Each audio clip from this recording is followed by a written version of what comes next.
likely going to be a fantastic match. I'm so excited to get into it. So let's just get into this match. I just can't wait. Yeah, and something like this, pressure's on, but you can lose here and still make it to the global finals, but it would be nice to secure that win and advance on immediately. Audie starting with that Grimmsnarl next to the Venusaur here, and on Joe's side of the field, that Dragapult coming out right away next to that Colossal. Yeah, so classic Dragapult Colossal lead. This is an example of a matchup where there's not actually too much to just immediately stop Dragapult plus Colossal, right? And with this lead from Audie, you're actually going to outspeed with the Colossal after you get the Steam Engine and the Weakness Policy activation. So no switches immediately. It's just going to be a Dynamax, and let's see how this turn plays out. Max Venusaur coming out on Audie's side. I'm really interested about the no switch. Especially with that Earth Power on the Venusaur here, which is a little scary.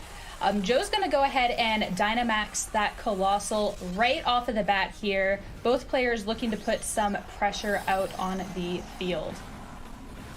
Yeah, and I'm really curious. We know what Joseph's going for here. So, Grimmsnarl's not going to go for a fake out in this position. So maybe something like a Light Screen, a Thunder Wave, Fake Tears even are all possibilities. And let's see. All right, Light Screen coming up from the Grimmsnarl, and the Dragapult just going for that Surf, of course. Classic Colossal start, activating that Steam Engine, as well as getting the Weakness Policy off on this Colossal. So it's going to be going fast and hitting hard here. And let's see what this Colossal does with the Max Flare going into this Venusaur. Dealing a good chunk of damage, but that Light Screen so this KO isn't getting picked up, and this Venusaur with its own Weakness Policy here is going to be hitting back hard with that Max Quake. There is that Max Quake you were talking about, Sierra, and that's actually enough to pick up the one-hit KO. That's not really what you want to see if you're Joseph. Normally with Colossal, you want to either get multiple hits off or at least get that G-Max Volcalith off, but now Venusaur's hung on, and Joseph actually set up the Sun for Audie, so Audie doesn't even need to switch out into something like that Groudon. This Venusaur now will just be able to outspeed everything on Joseph's end, and we see the Pokemon that Joseph's brought into this game, right? It's Dragapult, Incineroar, and the Yveltal. Yveltal's probably the best damage dealer at this point. The Dragapult is very support-oriented, so it's definitely not the first turn that you really want to have from Joseph's end. Audie going for a really safe play of that Light Screen. The Venusaur with that Weakness Policy build, that is something that is a little bit less common, but certainly can put in a lot of work. And Audie's just in such a good spot now, especially because you can just go for that G-Max Vine Lash and set up the residual damage. It's so difficult to deal with the residual damage stacking up over the next couple of turns. Grimmsnarl getting Reflect up, so any damage is going to be limited. And that Venusaur going for that G-Max Vine Lash into the Dragapult, dealing a good amount of damage and setting vines. The Dragapult with the Will-O-Wisp, it is going to connect onto that Grimmsnarl here. And this Yveltal with that Foul Play into the Venusaur. So close, but not quite picking up that KO here. Yeah, not enough. I was curious whether or not Oblivion Wing would actually finish it off, but of course that Light Screen was up, and Yveltal not exactly the most offensive of restricted picks there. But Audie actually even gets another potential turn here with this Yveltal, and the thing about the residual effect is that it's so strong, especially if you don't actually have a Dynamax on the field, right? Because everything is just taking 1/6 damage every turn. So Audie still has 2 Pokemon on the back. Now the Venusaur here is likely going to feign. You have to obviously worry about something like a Sucker Punch. Audie could Max Guard here if he was worried about Sucker Punch, but the reality is Audie doesn't even need to do that much damage, right? The Vine Lash will do the damage for him these next couple of turns, so you just need to make sure Joseph doesn't pick up any big surprise knockouts in the next couple of turns, and the game should be yours. Yeah, Joseph swapping out that Dragapult for the Incineroar, and that G-Max Venusaur is just going to go for the Max Guard. Grimmsnarl with the Spirit Break into the Yveltal. A little bit of damage here, as well as that special attack drop. And this Vine Flash damage, as you said, is definitely just going to be slowly adding up over time here. Yeah, so I'm trying to think, what's Joseph's path to victory at this point? I think the upside for Yveltal is that Yveltal can heal itself through Oblivion Wing. Now, the downside is Pokemon like Incineroar and Dragapult can actually really heal, especially because, there's just no healing move, right? So with Yveltal, you basically have to hope to survive for a while and keep going for Oblivion Wings to make sure, like, you know, you can't just get KO'd immediately. From Adi's perspective at this point, once again, there's still 2 Pokemon in the back. Groudon Shirley's in the back, and that alone, like, already looks really good. So I think Adi just wants to make sure he gets some guaranteed damage off on a turn-to-turn basis and wants to make sure Joseph can't heal too much with those Oblivion Wings. Fake Out from the Incineroar is going to pick up that KO on the Venusaur, as the Yveltal is going to go for a foul play into the Grimmsnarl, dealing barely any damage here. Grimmsnarl hitting back with a Spirit Break. A bit more damage being done, as well as getting another special attack drop here. And I mean, this damage at the end of every turn is really just adding up, and Joseph's definitely being put into a little bit of a pinch here. Yeah, and it really all started from turn 1. I think, you know, Joseph gambling a little bit there, maybe expecting to pick up that KO onto Venusaur, not expecting it to be as bulky as it was, right? The combination of Adi setting up that light screen and Venusaur being trained the way it was allowed it to survive and then just retaliate back with a big KO. You know, the other downside often with these Colossal strategies is that you will take a fair amount of damage onto the Colossal. Now in this game, you know, not really that relevant since Venusaur had that weakness policy activation, but still, you always have to be careful and make sure you don't just lose Colossal on the first turn. I think Joseph, expecting that knockout onto Venusaur, basically gambled it there, and now it's just such a difficult spot, right? Because the Vine Lash damage is still adding up. Charizard is out on the field now. That puts on so much offensive pressure. The Yveltal's special attack is decreased, so you're really not doing that much with your special attacks like Oblivion Wing, for example. So Charizard, I think, in a really prime position right now to just sweep through the end of the game, and Adi actually hasn't even brought out his restricted Pokemon yet. Definitely a difficult position to be put in here. Players just finishing up their move selections, and that Yveltal is going to be swapping out back into this Dragapult here, which is barely holding on itself. None of these Pokemon are looking too much of health. The Scorching Sands coming out from the Charizard, picking up a fair amount of damage onto that Incineroar. It is going to get some back with its berry, but all the Pokemon on Joseph's side are really hurting right now, and it just leaves Adi in a position to just keep dealing damage and be picking up these KOs just one by one here. Yeah, I think that switch is definitely the best option from Joseph's end. I mean, you basically need to position yourself to a point where you can bring in the Yveltal and I guess hope to get a Oblivion Wing off, but yeah, I mean, Flare Blitz doesn't do that much to Charizard. Yveltal's going to come back in, and the other part of the problem is that Charizard outspeeds in this position, right? Its base speed is just a little bit faster here than the Yveltal. So Colossal is so important in this matchup if you look at Adi's team, right? It's really important in dealing with Charizard, Venusaur. You've got the potential Volklet into that Grimmsnarl as well. So I think that, you know, Joseph just needed to get more mileage out of Colossal in this first game, and I think I'm sure he's, you know, identified, hey, that's what I need to do in the upcoming games, and I think this one is pretty much a wrap at this point. I mean, Adi still has this Charizard out in the field. You can't outspeed with Incineroar and Yveltal unless the Charizard's, you know, not really speedy for some reason, but most of them are these days. You can always swap the Grimmsnarl out here into that presumed Groudon, set up the Sun so that you get the Solar Power for Charizard. Then, you know, you can go for any combination of attacks. It's probably best to go for, you know, your 100% accurate attack so you don't risk any misses, but this is pretty much all but one for Adi at this point.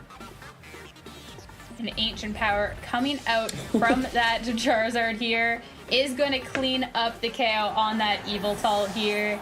And as you said, not much else can be left done in this match. Grimmsnarl hitting the Spirit Break into the Incineroar. A little bit of chip, but I mean, at this point, every single one of those little bit of chip attacks are adding up. Parting Shot into the Charizard to drop that special attack, but all of this is just too little too late here, and surely Adi this next turn will be able to just pick up that KO. Joseph recognizing that and just leaving the match now to get started into a game 2. The Ancient Power there was pretty cool because we've seen Ancient Power and Scorching Sands on this Charizard, and it's also not a Life Orb Charizard, which is typically the item that most players expect on a Charizard in an offensive team. I know Assault Vest Charizard was actually something that was trending upwards going into this tournament, so I wouldn't be surprised if we're actually running the Assault Vest item, right? You typically obviously want a Fire type attack and a Flying type attack on it, so that's pretty cool to see. You know, that Ancient Power basically 100% guaranteed win as soon as you target that Yveltal. No need to even switch out into the Groudon in that position, but I think the name of this game was definitely just about Colossal, right? Joseph needs to get more mileage out of his Colossal, and so on turn 1, you definitely don't want to, you know, be activating that Venusaur's weakness policy. You mentioned that Earth Power, that Max Quake before it even came out, Sierra. That's exactly what happened. And so if Joseph goes with the same leads, you know, I think maybe going for a Vocalith instead onto either slot would definitely help him out a little bit more, because at the end of the day, the Colossal needs to stick on the field, I think, for more than just one turn. Yeah, losing the Dynamax target the first turn for any player is devastating, and the whole team at that point being pivoted around that Colossal, losing it just meant that there wasn't really too much Joseph could do there. But I'm very intrigued to see how he's going to approach this matchup in Game 2, so let's get into it. Yeah, let's get started. I think from both players, the same Pokemon makes a lot of sense. It's just about how you position it and how you play with it, especially on this first turn, because I think turn 1 is so volatile here, right? You have the Surf opportunity from Dragapult. You can go for that Vocalith. Now, on Audie's side, you could always switch out Grimmsnarl as well into, say, Groudon. That sets up the Sun immediately, and then your Venusaur is just boosted right in the Sun. But one thing you might want to watch out for, potentially, is that same Max Flare play. So it looks like Joseph is going to adjust his gameplay a little bit this time, targeting that Grimmsnarl down instead.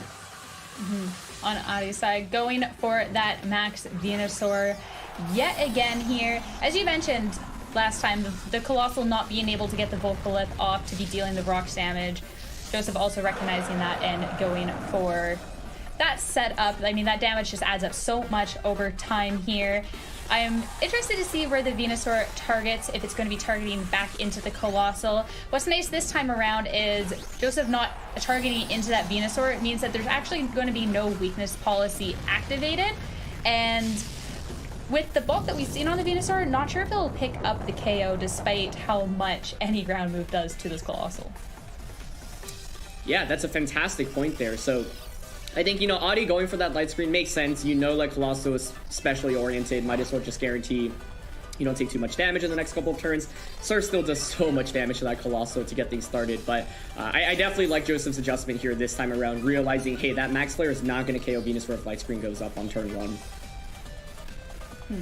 Fair enough. This Vocalith hitting into the Grimmsnarl is going to be a big hit, and not bringing it down to the yellow, not quite doing enough damage to be picking up the KO, but that rocks damage is going to add up to pick it up in the next couple of turns.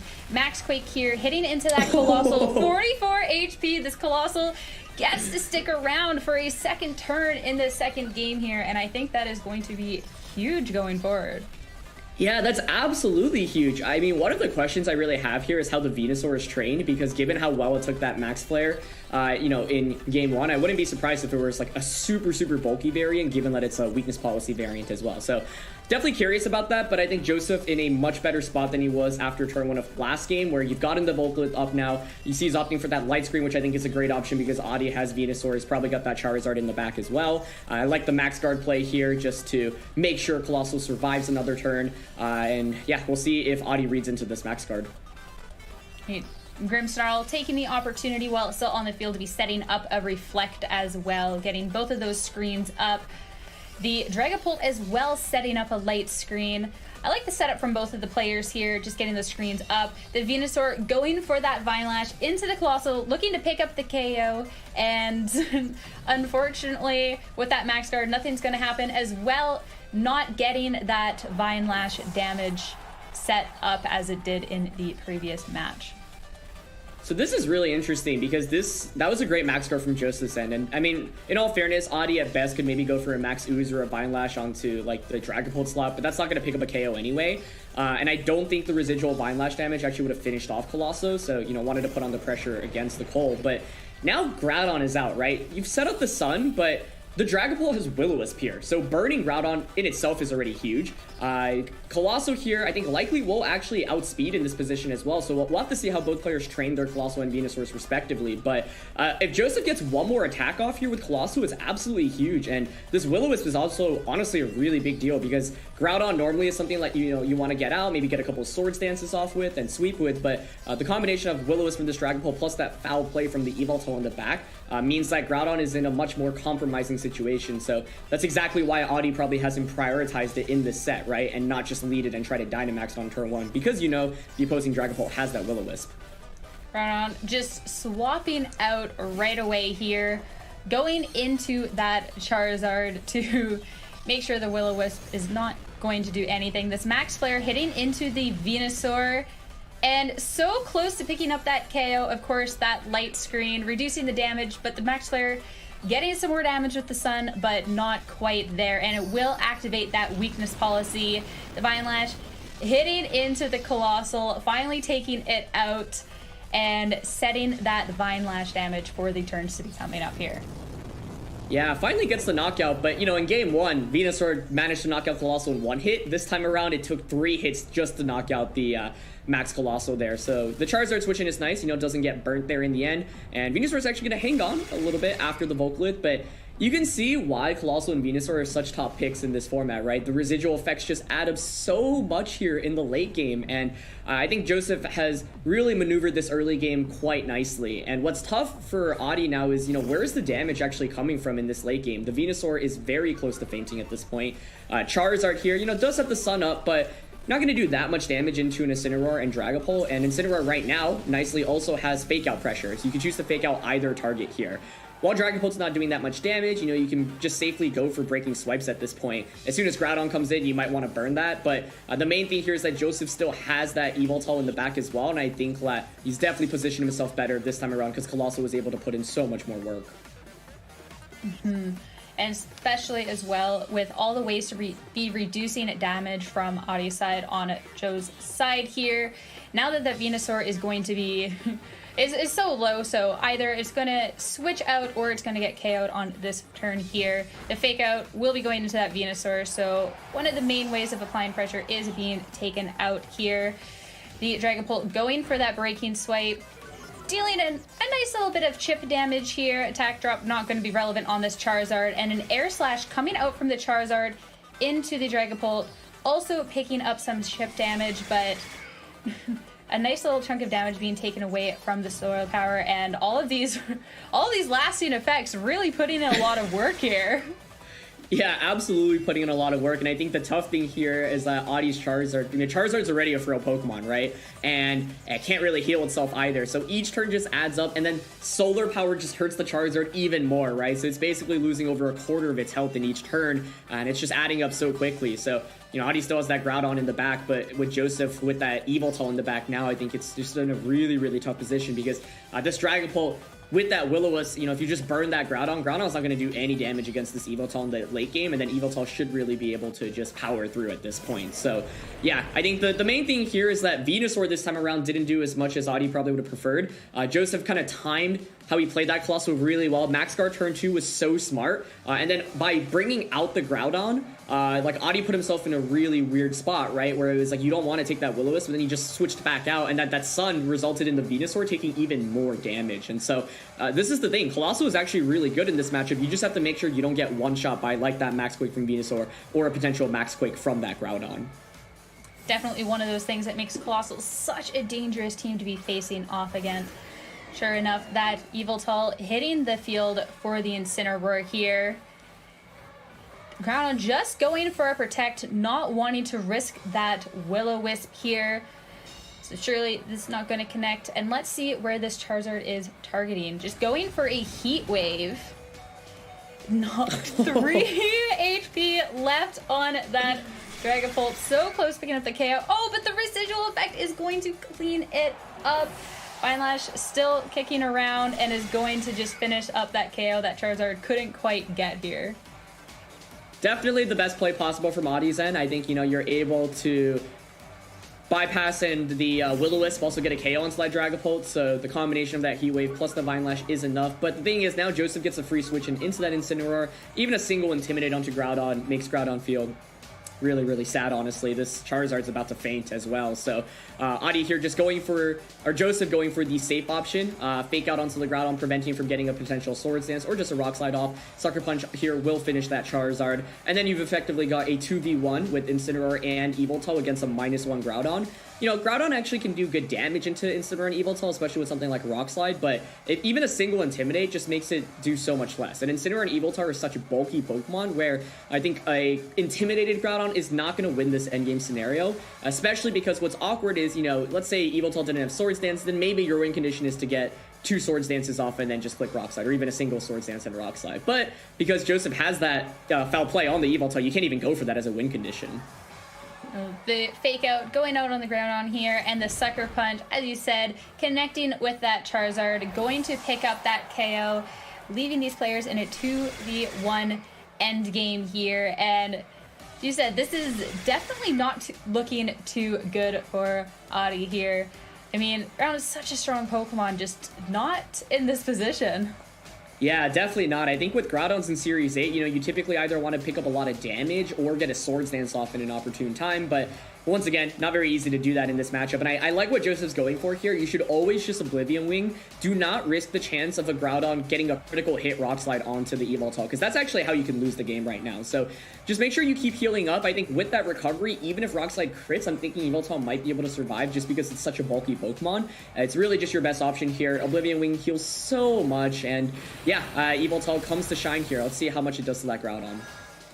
A little bit of chip here, but every little bit of healing that this Evoltal can get back is going to count. Rock Slide coming out will connect with both of the Pokemon, and getting that berry back on the Incineroar. But let's see if Flinch comes out. Nope. The Incineroar is going to hit a Flare Blitz into this Groudon, picking up that KO. Critical hit, huge damage here. And these players are left in a 1-1 scenario, and it's going to be going to a Game 3 here. Yeah, I think that crit there in the end probably a little anticlimactic. I think Joseph was in a really commanding spot anyway, especially after Rock Slide didn't flinch that first time around. Flare Blitz just does so much damage. As soon as you don't flinch there, Evoltal's in a really, really commanding spot. I think Adi maybe had some very slim chances to win there, especially if Joseph made the incorrect plays and then also got flinched a bunch on the Incineroar, but as soon as you don't flinch that first time around, even without a crit, that Flare Blitz should do enough damage where Evoltal can finish it off in subsequent turns. So Adi still had a small chance to win that game. That's why you really never want to give up until, the game's 100% over. But that played out really differently, right? We saw the same Pokemon from both players, and that was completely night and day from that first game. So the question here is, what adjustments can Adi make? You could go with the same stuff, maybe try some Sleep Powder shenanigans with Venusaur. There's also that Porygon 2 in the back, and I'm thinking one approach that Adi could take in this game is actually setting up Trick Room with Porygon 2, bringing out Groudon under Trick Room, and then Dynamaxing it and trying to sweep under Trick Room. So those are really my two best guesses for how Adi can maybe adjust if he doesn't want to play the same way as that last game. Yeah, this is definitely going to be a fantastic Game 3. So many different ways these players can approach it, and let's get this Game 3 going and see how these players adjust to be trying to move on to this global finals. What'll be funny here is if it's the same leads. I see the Grimmsnarl and Venusaur, so perhaps it is, because Dragapult Colossal is so good at it. And it is from both players the same lead, so very interested to see how they're going to be piloting these two this time around. The same leads for all three matches, but two very different game results, and I'm really excited to see how this shakes out. I just want to comment, Joseph made his move so fast. I think that he doesn't want to stay with Colossal this time around, either aware of a potential maybe Sleep Powder strat this time around, right? Because from Adi's side, if you're aware of, or you're trying to counter the play that Joseph made in Game 2 and you're expecting, Surf Vocalith once again into Grimmsnarl, you could switch that Grimmsnarl out into Groudon, and that might be what's happening here.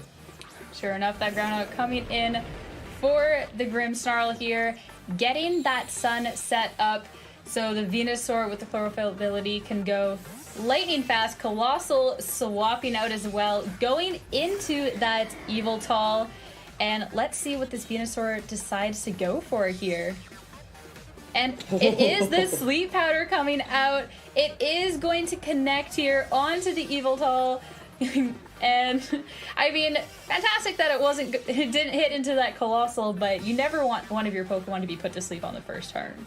Yeah, absolutely, especially if it can't, burn a turn to sleep immediately. This Evoltal is essentially useless, at least for this next turn, and it's basically a completely vulnerable spot. So I like the play Joseph's going for here. I mean, he's contemplating going for Surf. Like, you could just switch that Evoltal right back out into Colossal and Surf, right? Now, from Adi's end, you could potentially read into that. Say, for example, just go for a Precipice Blades or an Earth Power into that slot immediately. You could also fish for another Sleep Powder here into the Evoltal switch out. So there are definitely a lot of options. And I think you see that there's the safety goggles here on the Dragapult, so you definitely don't want to Sleep Powder into that slot. This next turn is really critical, honestly, because I think, you know, Joseph read into that Sleep Powder turn 1, but he's still in a pretty tough spot. Needs to get this turn correctly, because if Adi predicts this and KOs the Colossal with, like, the Venusaur and Groudon, I think, honestly, Adi will just win the game after that.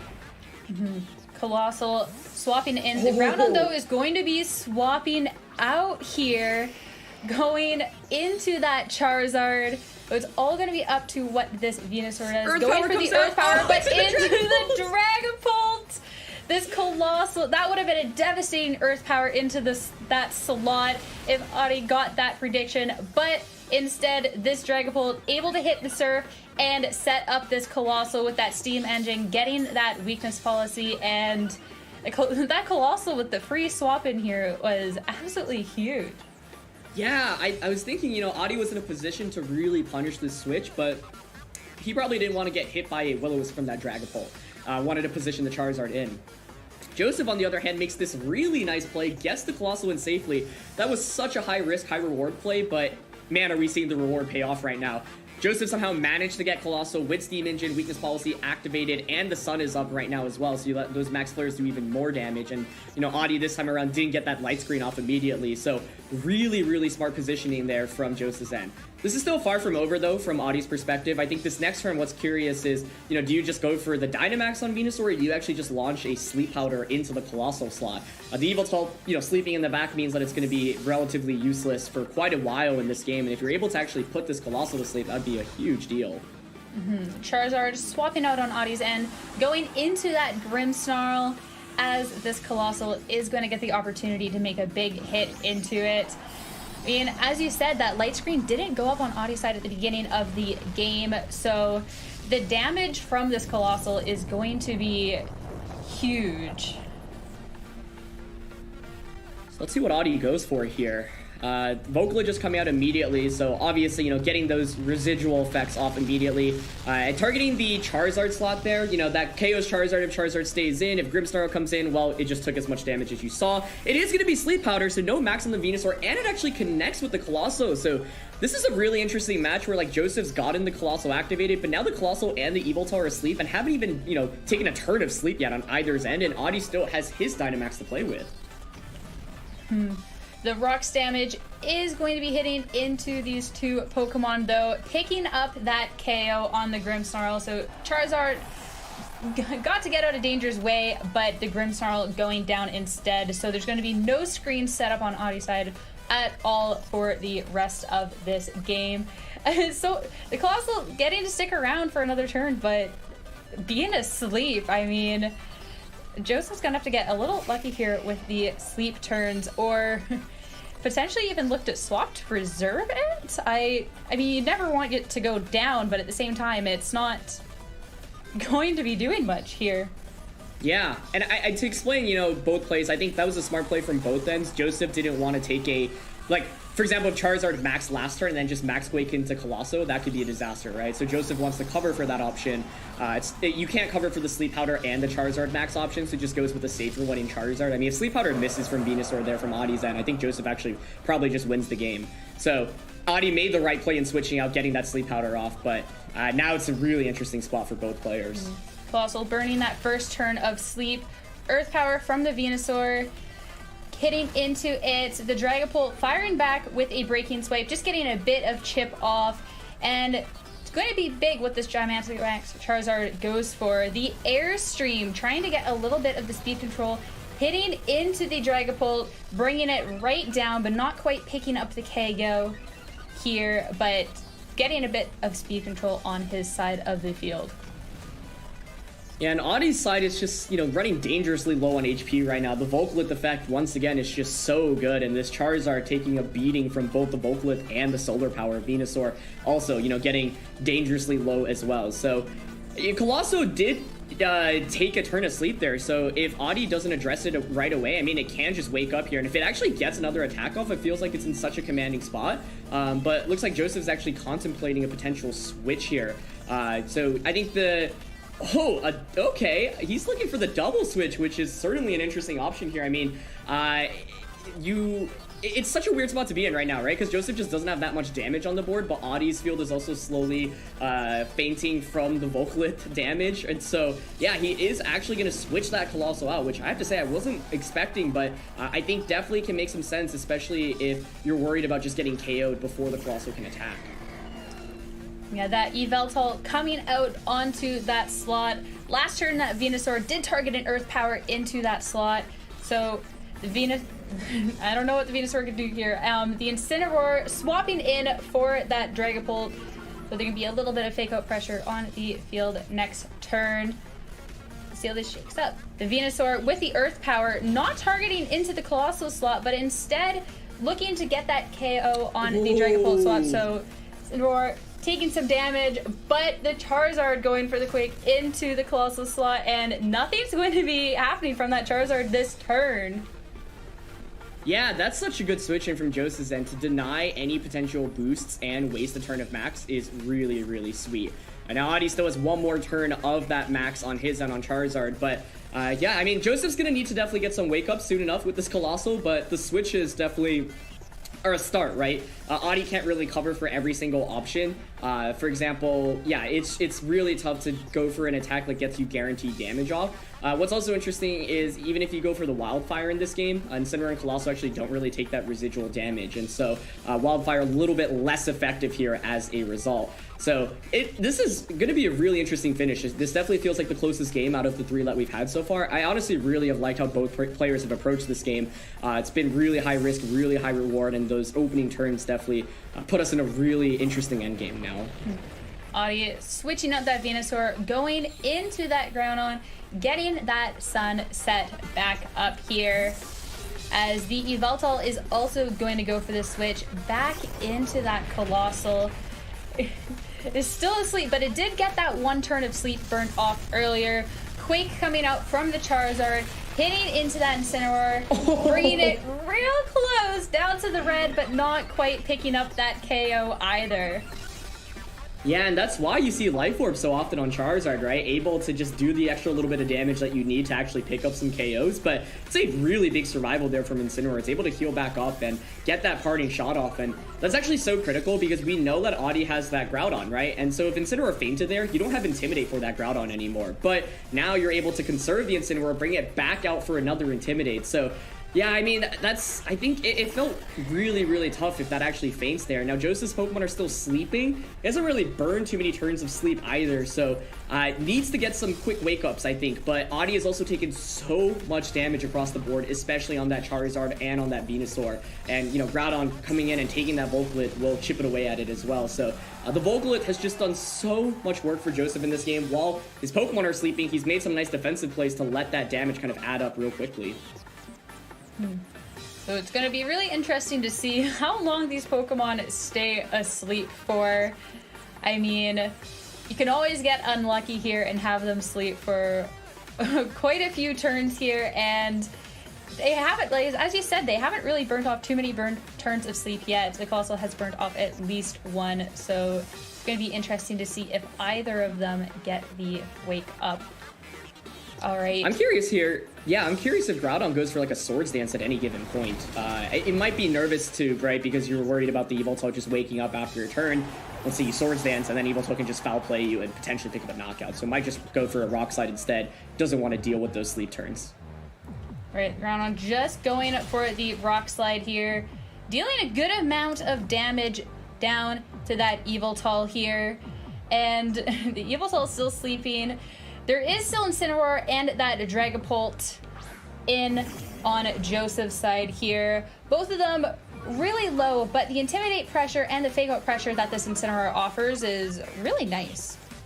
It is super, super nice, and yeah, missing out that KO from Max Quick earlier definitely feels bad now, right? Imagine if Incineroar wasn't out on the field any longer, then it would effectively just be a 2v3, and you don't get that Intimidate off into the Groudon. So I think Joseph's still hoping for a quick wake-up here with that Yveltal. You know, Groudon could have risked it last turn and gone for a Swords Dance, but can totally see why Audie didn't want to risk that, because if, you know, Yveltal gets an early wake-up, then Foul Play is just going to absolutely destroy the Groudon. So here, you know, Joseph opting for the safe double up into the Yveltal slot. I think Audie maybe content to just keep clicking Rock Slide.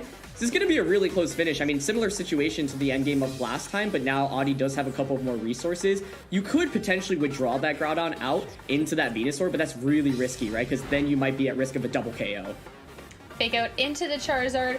Bringing it down real close, but not quite picking up the KO. But the Yveltal's not waking up this turn. Incineroar dodging that Rock Slide, though. It will connect with the Yveltal here, but that Solar Power is going to finish off this Charizard. And, I mean, that Rock Slide not connecting with the Incineroar kind of stings a little bit, too. Yeah, it definitely stings. I don't think it would have KO'd because of the Intimidate, but definitely could have been close. And wow, I mean, this is getting so close because, like, Groudon on Adi's side looks really strong against all the Pokemon that Joseph has. But once again, the Incineroar has Intimidate, the Yveltal has Foul Play, the Dragapult has Will-O-Wisp. So they all have some slight answers into Joseph's side of the team. And so this poor Yveltal, you know, just trying its best to wake up here. And Joseph, I like the option to, you know, maybe go for a parting shot here. That way you're able to get another Intimidate off, essentially. But the tough thing here is, you know, there is still Venusaur to deal with here, right? So if you don't opt for, like, he's going for that Sucker Punch to basically cover for the option. Now, Adi could actually go for a really interesting option, which is Sleep Powder, you know, into the Incineroar slot, which wouldn't work with this Dragapult switching, or try to Sleep Powder Yveltal. So let's see if Adi decides to attack and whether or not the Yveltal wakes up here. Oh, it does. Right. Yveltal waking up and does get to connect that Sucker Punch, picking up the KO on this Venusaur. Groudon going for the Rock Slide. Both of these Pokemon real low, but not picking up the knockout on either of them here. And Groudon is now left all by itself. Very healthy against Joseph's team, which is not looking too healthy, but Joseph does have the numbers advantage here going into this endgame. Oh, this is so close. I mean, if there's any Pokemon can do... Oh, it's Will-O-Wisp from Dragapult, and it misses the And Groudon. it's the Will-O-Miss, unable to connect here. That would have been so big in reducing the damage. Oblivion Wing will get a bit of health back, but that Will-O-Miss cutting down the attack from the ground, but misses the Rock Slide into the Dragapult as well, so might even have a chance to redeem itself. Oh my goodness, yeah, I mean, the Will-O-Wisp miss definitely hurts there, and I feel like if it connects with Dragapult, it's such a tough spot, because then the Yveltal is just so low. But yeah, Will-O-Wisp is going to connect this time around, and so, I mean, the margins are so razor thin here, but if Yveltal can hang on after this Oblivion Wing, then I think that Joseph will win the game, because then Incineroar comes out, you can just fake out Oblivion Wing, Flare Blitz, and you're probably good. So, what a roller coaster of events here in this endgame. Yveltal managing to wake up, get that Sucker Punch off, and that looks like enough HP, so if Groudon doesn't get the Rock Slide critical hit onto Yveltal, I'd be surprised if we're able to actually pick up a KO with Rock Slide right now. Rock Slide is going to connect with both of them. Not doing enough to that Yveltal. That burn, putting in work, connecting at that second time around was huge. And the miss from the Rock Slide on the ground onto the Dragapult too, giving it that chance to go for it a second time, was humongous. And Incineroar gets to come out here with that Intimidate, dropping the Groudon's attack even more, and this is definitely close. Both players played so well in this third game, I think. Like, Joseph... Adi clearly had adjustment to the Game 2 play that Joseph made on turn 1. And then Joseph adjusted to that. But then the Sleep Powders, you know, made it really scary. As soon as that Sleep Powder connected on Yveltal in the early game, you know, Joseph knew, hey, I have to hope to not maybe take like 3 turns of sleep with the Yveltal and the Colossal. The double switch turn was really smart, you know, eating up that Max Quake into that Yveltal slot to get a free switch in and let that Vocaloid damage go off a little bit more. But honestly, this feels like one of the best games I've seen ever in Series 8. I'm really impressed by how both players approach this. And it's not over yet, but it feels really tough to win now that the Groudon's intimidated a bunch of times and is burnt. I mean, you're basically, I think, hoping for Rock Slide crits, but even with Rock Slide crits, I don't know if that's enough here, but let's see. Oh, yeah. It's Precipice Blades. Precipice Blades coming out, just looking to pick up the KO on this Incineroar here, and it's just short. The Incineroar is able to get that Flare Blitz off and just pick up that KO. So Joseph takes the set 2-1 in an absolutely fantastic set of matches, as you said. These were such a roller coaster, and both players played so